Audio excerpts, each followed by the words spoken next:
विद्यार्थी मित्रों આપણે FIBSC માં થિયરીમાં 2 લેક્ચર આપણે લીધેલ છે। આજે આપણે FIBSC માં ત્રીજું લેક્ચર લેવા જઈ રહ્યા છીએ। તો મિત્રો આજે આપણે ગા લેક્ચરમાં જે ડિસ્કસ કરી હતી કઈ ડિસ્કસ કરી હતી તો કાર્નોટ એન્જિનના અભ્યાસોને આધારે બીજા પ્રકારની પારંપરિક ગતિ અશક્ય છે તે સમજાવી થર્મોડાયનેમિક્સના બીજા નિયમનું નિરૂપણ કરો। તો મિત્રો આ વસ્તુ આપણે ભણી ગયા છીએ કારણ કે કાર્નોટ ચક્ર કોને કહેવામાં આવે છે તો બે સમતાપી અને સમોષ્મી પ્રક્રિયાથી બનતી ચક્રીય પ્રક્રિયાને કાર્નોટ ચક્ર કહે છે। તો બે પ્રક્રિયાઓ થતી છે કઈ કઈ સમતાપી અને સમોષ્મી।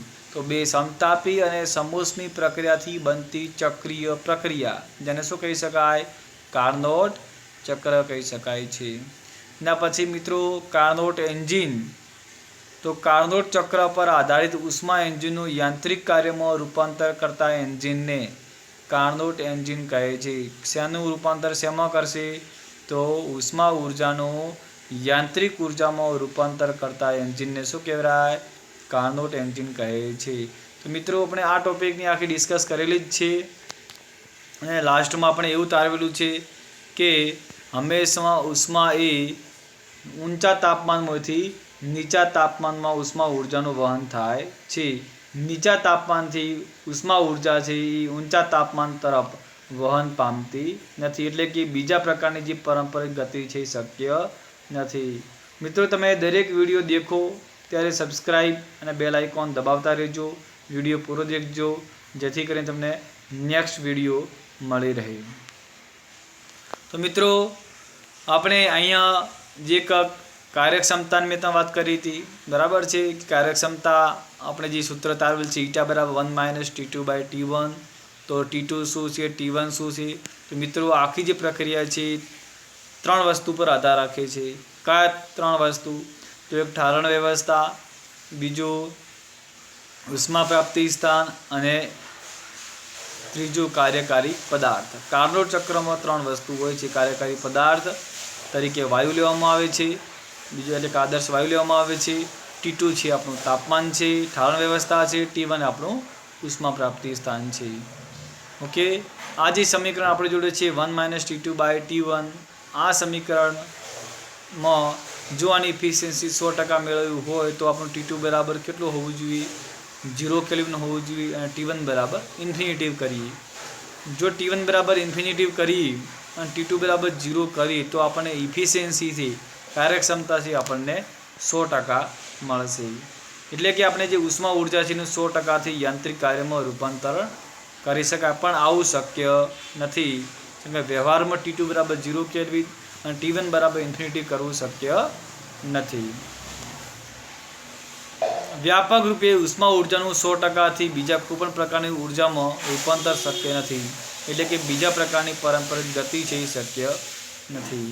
હા, બીજું કોઈ પણ ઉર્જા હોય તો એનું ઉષ્મા ઉર્જામાં તમે 100%માં રૂપાંતરણ કરી શકતા હોય છો।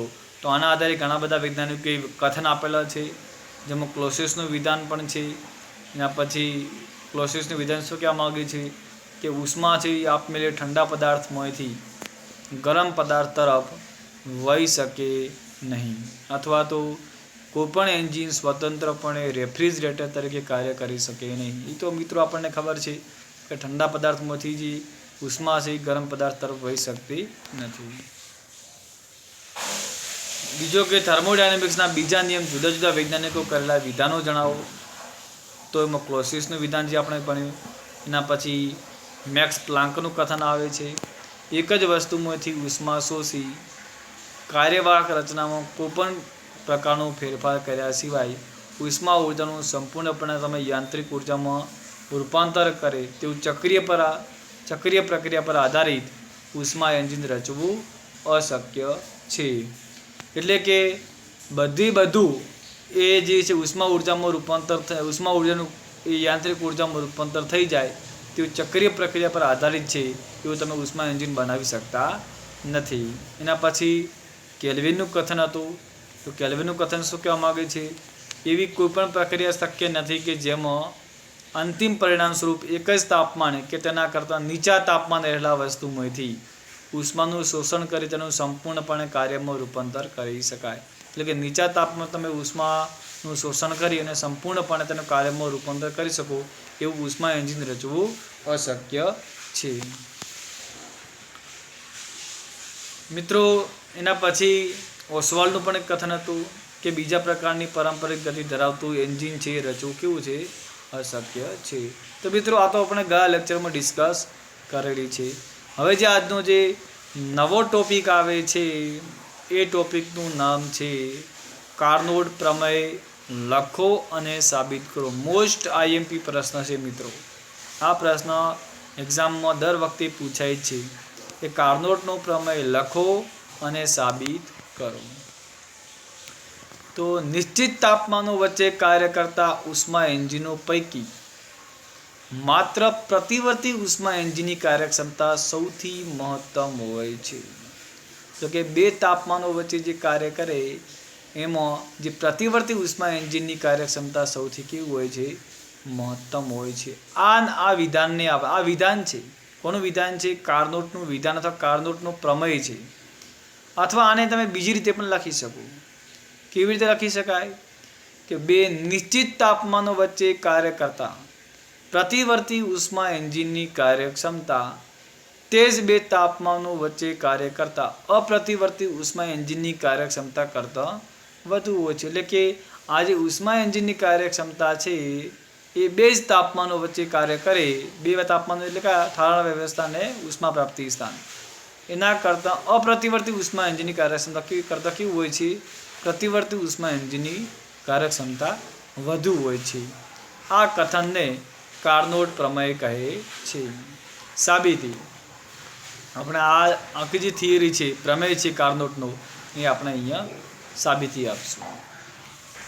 તો આ પ્રમેયની સાબિતી આપણે અસંભવિતતાને આધારે આપીશું.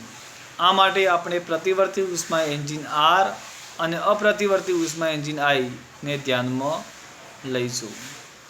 તો બે અહીંયા તમારે બે એન્જિન તમારે રાખવાના છે. કયા કયા?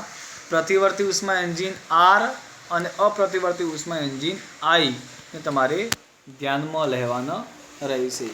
મિત્રો, તમે આ જે ઉષ્મા એન્જિન છે તમને બે અહીંયા આપેલ છે. કયા કયા આપેલો છે? તો એક પ્રતિવર્તી ઉષ્મા એન્જિન આપેલ છે અને બીજું અપ્રતિવર્તી ઉષ્મા એન્જિન આપેલ છે. તો એમાં મિત્રો તમારે કેવી રીતે આ થિયરી તારવી શકાશે એની હું તમને વાત કરું છું. તો નંબર 1, ધારો કે બંને એન્જિનો ઊંચા તાપમાન T1 અને નીચા તાપમાન T2 વચ્ચે કાર્ય કરે છે. તો મિત્રો અહીંયા તમને આપેલું છે પ્રતિવર્તી એન્જિન માટે T1 તાપમાન આપેલ છે અને T2 તાપમાન આપેલ છે. તો મિત્રો અહીંયા તમારે જે તાપમાન જે છે એ T1 અને T2, ધારો કે એન્જિન આર તેના પ્રત્યેક ચક્ર દરમિયાન ઉષ્મા પ્રાપ્તિ સ્થાનમાંથી Q1 ઉષ્મા શોષી તેમાંથી W જેટલું કાર્ય કરી બાકીની Q1 - W ઉર્જા ઠારણ વ્યવસ્થાને પાછી આપે છે. તેથી એન્જિનની કાર્યક્ષમતા કેટલી થાય છે? તો તેથી એન્જિનની કાર્યક્ષમતા મિત્રો કેટલી થશે? η1 = W/Q1. તમને અહીંયા એન્જિનની કાર્યક્ષમતા આપેલી છે મિત્રો. કેટલી આપેલી છે એન્જિનની કાર્યક્ષમતા? W/Q1. મિત્રો તમને ઉપર જે પેરેગ્રાફ અહીંયા આપેલ છે પ્રતિવર્તી એન્જિન માટે કયો છે? તો અહીંયા તમે બે તાપમાન આપેલ છે. કયા બે તાપમાન આપેલ છે? T1 અને T2. T1 છે એ ઉષ્મા પ્રાપ્તિ સ્થાન છે અને T2 છે એ કયું છે? ઠારણ વ્યવસ્થા છે. તો મિત્રો અહીં જે T1 જે ઉષ્મા પ્રાપ્તિ સ્થાનમાંથી તમારે શું કરવાનું છે? Q1 જેટલી ઉષ્માનું શોષણ કરવાનું છે. Q1 જેટલી ઉષ્માનું શોષણ કરી અને W જેટલું તમારે કાર્ય કરવાનું છે. તો આપણે W જેટલું કાર્ય કરશું ત્યારે ઉષ્મા કેટલી ઘટશે? Q1 માંથી ઘટશે. તો Q1 - W. બાકીની જે ઉષ્મા છે કોને આપશે? તો ઠારણ વ્યવસ્થાને આપી દઈશે. ઓકે, માટે એન્જિનની કાર્યક્ષમતા η1 બરાબર શું લખી શકાય? W/Q1. Q1 સમીકરણ નંબર 1 તમારે આપી દેવાનું. તો મિત્રો આ જે વાત થઈ પ્રતિવર્તી એન્જિન માટે થઈ.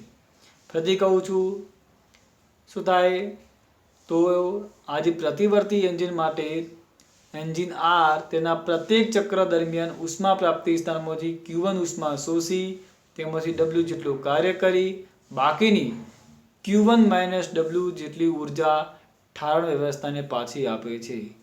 તેથી એન્જિનની કાર્યક્ષમતા η1 બરાબર શું લખી શકાય W/Q1 સમીકરણ નંબર 1. આ જ વસ્તુ આપણે મિત્રો હવે અપ્રતિવર્તી એન્જિન માટે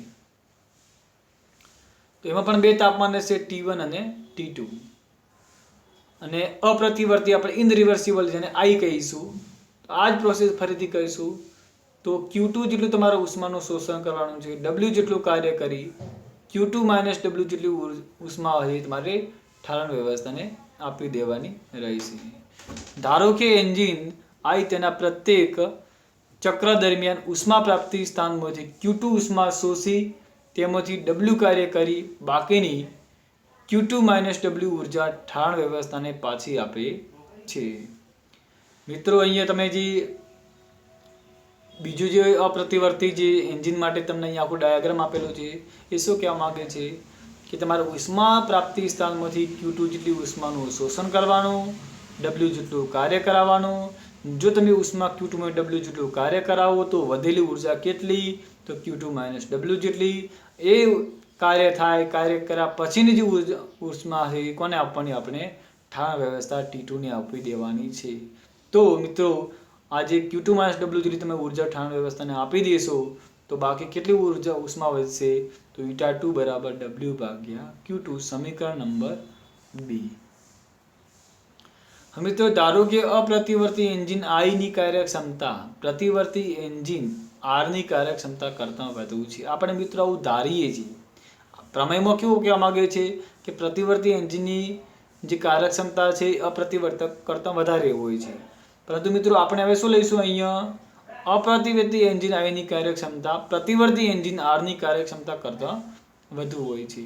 માટે η2 > η1 એટલે કે અપ્રતિવર્તી એન્જિનની કાર્યક્ષમતા એ પ્રતિવર્તી એન્જિનની કાર્યક્ષમતા કરતાં વધુ હોય છે એવું આપણે ધારીને આગળ સૂત્રને તારવીએ છીએ. η2 બરાબર શું લખી શકાય સમીકરણ 2 પરથી W/Q2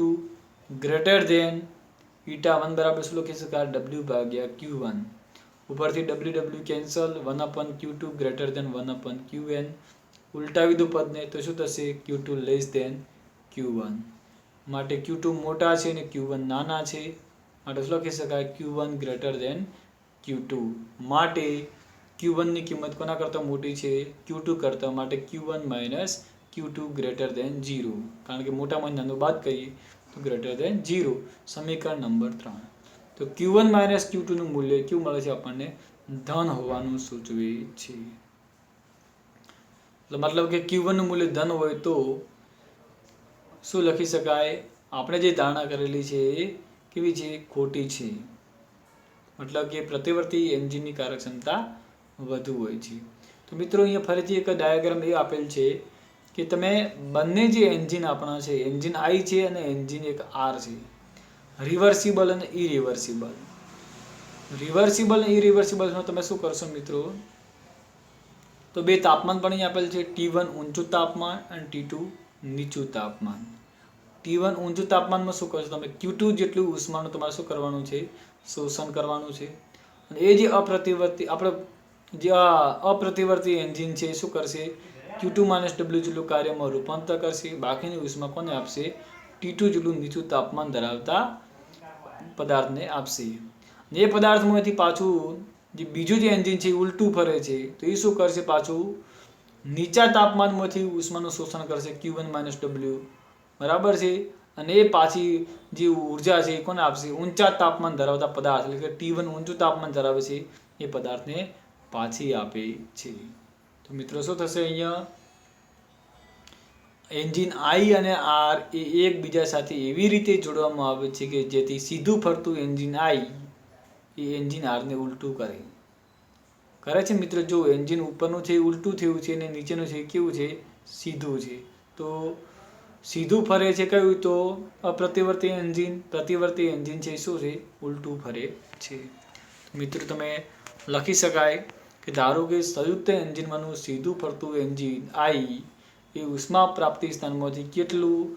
તો Q2 જેટલી ઉષ્મા મેળવી તેમાંથી W કાર્ય કરી બાકીની Q2 - W ઉર્જા ઠંડા પદાર્થને પાછી આપી દે છે. શું કહે છે મિત્રો? ધારો કે સંયુક્ત એન્જિનમાં સીધું ફરતું એન્જિન આઈ ઉષ્મા પ્રાપ્તિ સ્થાનમાંથી Q2 ઉષ્મા મેળવી તેમાંથી W કાર્ય કરી બાકીની Q2 - W ઉર્જા ઠંડા પદાર્થને પાછી આપી દે છે. આ કાર્ય એન્જિન આરને ઊંધું ફેરવા માટે વપરાય છે. આ મતલબ અપ્રતિવર્તી જે એન્જિન હતું આપણું આરને શું કરે છે? ઊંધું એટલે કે ઉલટું ફેરવે છે. તેથી એન્જિન આર ઠંડા પદાર્થમાંથી Q1 - W જે ઉષ્મા છે મેળવી Q1 ઉષ્મા ગરમ પદાર્થને પાછી આપે છે.